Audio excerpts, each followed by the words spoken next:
Sir సభకు వస్తారా రారా? అటు బీఆర్ఎస్ లో ఇటు కాంగ్రెస్ లో ఇదే చర్చ. గులాబీ దళపతి మాత్రం సభకు వస్తా, అధికార పార్టీకి ఇచ్చి పడేస్తానంటున్నారట. కార్ పార్టీ లీడర్ మాత్రం కన్ఫ్యూజన్ లో ఉన్నారట. సార్ సభకు వస్తే అధికార పార్టీ నేతలు ఆయనను పర్సనల్ గా అటాక్ చేస్తారేమో, దళపతిని తక్కువ చేసి మాట్లాడతారేమోనని మదన పడుతున్నారట. కేసీఆర్ మాత్రం ఎట్లయితే గట్లాయే, ఈసారి మునుపటి లెక్కుండదు, దేనికైనా రెడీ, తగ్గేదేలే అంటున్నారట.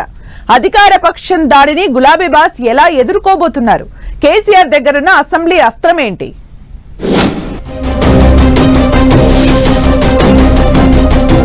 అసెంబ్లీకి కేసీఆర్ అస్త్ర శస్త్రాలతో సమరానికి సై. కేసీఆర్ సభకు వస్తే అధికార పక్షం నుంచి అటాక్ తప్పదా? కేసీఆర్ అసెంబ్లీకి హాజరుపై బీఆర్ఎస్ నేతల ఆందోళన. సార్ను అవమానించేందుకు సభకు రమ్మంటున్నారని డౌట్. అధికార పక్షం దాడిని గులాబీ బాస్ ఎలా ఎదుర్కోబోతున్నారు? అది బహిరంగ సభైనా, మీడియా సమావేశమైనా, చిట్ చాట్ అయినా, సందర్భం ఏదైనా మాజీ సీఎం కేసీఆర్ పేరు ఎత్తకుండా సీఎం రేవంత్ రెడ్డి ఉండలేరు. పోనీ కేసీఆర్ పేరు తీసుకుని వదిలేస్తారా అంటే ఎడాపెడా మాటల తూటాలు పేలుస్తారు. బహిరంగ సభలు, మీడియా సమావేశాల్లో కేసీఆర్ ను ఉద్దేశించి రేవంత్ మాట్లాడుతున్న మాటలకు ఇప్పటికే బీఆర్ఎస్ క్యాడర్ లీడర్లు, కేసీఆర్ అభిమానులు హట్ అవుతున్నారట. అలాంటిది కేసీఆర్ అసెంబ్లీకి వస్తే వివిధ అంశాలపై చర్చ సందర్భంగా కేసీఆర్ పై నోరు జారకుండా ఉంటారా? ఇదే ఇప్పుడు బీఆర్ఎస్ నేతలను ఆందోళనకు గురి చేస్తున్న అంశమట. కేసీఆర్ ను అవమానించేందుకే అసెంబ్లీకి రావాలని సవాల్ విసురుతున్నారని డౌట్ పడుతున్నారట బీఆర్ఎస్ లీడర్లు. బాస్ సభకు వెళ్తే మంచిదా, లేకపోతే ప్రెస్ మీట్లకే పరిమితమైతే బెటరా అనే డైలమాలో ఉన్నారట కారు పార్టీ ముఖ్య నేతలు. శుక్రవారం నుంచి సభ కంటిన్యూగా జరగనుంది. 2వ తేదీ నుంచి జరిగే సమావేశాలకు గులాబీ బాస్ హాజరవుతారన్న టాక్ వినిపిస్తోంది. దీంతో ఈసారి అసెంబ్లీ సెషన్ రసవత్తరంగా జరగనుందని పొలిటికల్ సర్కిల్స్ లో చర్చ జరుగుతోంది. ప్రతిపక్ష నేత హోదాలో కేసీఆర్ సభకు వచ్చి చర్చల్లో పాల్గొంటారన్న ప్రచారం సామాన్య జనంలో క్యూరియాసిటీని పెంచుతోంది. అయితే కేసీఆర్ అసెంబ్లీకి వస్తే పరిస్థితులు ఎలా ఉంటాయోనన్న దానిపై గులాబీ లీడర్లు ఆందోళన చెందుతున్నారట. కేసీఆర్ గౌరవానికి సభలో భంగం వాటిల్లే ఛాన్స్ ఉందని గులాబీ పార్టీ ముఖ్య నేతలు ఆవేదన చెందుతున్నట్లు తెలంగాణ భవన్ వర్గాల్లో చర్చ జరుగుతోంది. కారు పార్టీ లీడర్ల ఆందోళనకు సీఎం రేవంత్ రెడ్డి మాట తీరే కారణమంటున్నారు. కేసీఆర్ పేరు వింటేనే సీఎం రేవంత్ రెడ్డి ఒంటికాలిపై లేస్తున్నారు. కేసీఆర్ పేరును ప్రస్తావించి మరీ విమర్శలు, ఆరోపణలు చేస్తున్నారు సీఎం.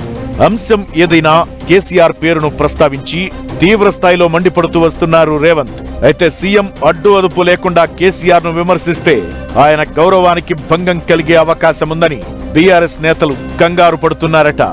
రేవంత్ కు కౌంటర్ ఇచ్చేందుకు మైక్ కట్ చేయకుండా కేసీఆర్ కు మాట్లాడే అవకాశం ఇస్తారా లేరా అన్న డౌట్ కూడా వ్యక్తం చేస్తున్నారు గులాబీ పార్టీ నేతలు. కేసీఆర్ ను అవమానించేందుకే అసెంబ్లీకి రావాలని పదే పదే సవాల్ విసురుతున్నారని, అందుకే బాస్ సభకు వెళితే బాగుంటుందా, వెళ్లకపోవడమే మంచిదా అన్న ఊగిసలాటలో ఉన్నారట కారు పార్టీ లీడర్లు. అయితే కేసీఆర్ సభకు హాజరుపై పూర్తి స్థాయిలో క్లారిటీ లేదు. నందినగర్ నివాసం నుంచి సార్ ఫామ్ హౌస్ కు వెళ్లిపోయారు. దీంతో సభకు వస్తారా రారా అన్నది డౌటే. కానీ సభకు హాజరైతే మాత్రం ఎలాంటి పరిస్థితులనైనా ఎదుర్కోవాలని డిసైడ్ అయ్యారట గులాబీ బాస్.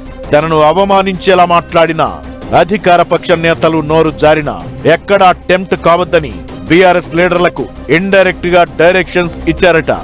ఒకవేళ కాంగ్రెస్ నేతలు స్థాయి దిగజారి తన పరువుకు నష్టం కలిగించేలా బిహేవ్ చేస్తే ఏం చెయ్యాలో తనకు తెలుసు అన్నట్లుగా నేతలతో చెప్పుకొచ్చారట కేసీఆర్.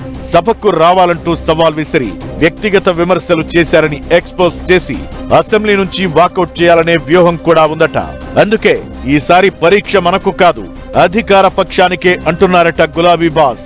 వాళ్ళ ఓపిక, తీరిక మనం మాత్రం సబ్జెక్టుతోనే కొడతాం, పాయింట్ టు పాయింట్ మాట్లాడుతాం, ఎవరేంటో ప్రజలే డిసైడ్ చేస్తారు, డోంట్ వరీ అంటూ లీడర్లకు దిశానిర్దేశం చేశారట కేసీఆర్. సార్ సభకు వెళితే చర్చలు, వాగ్వాదాలు ఎలా ఉంటాయో చూడాలి మరి.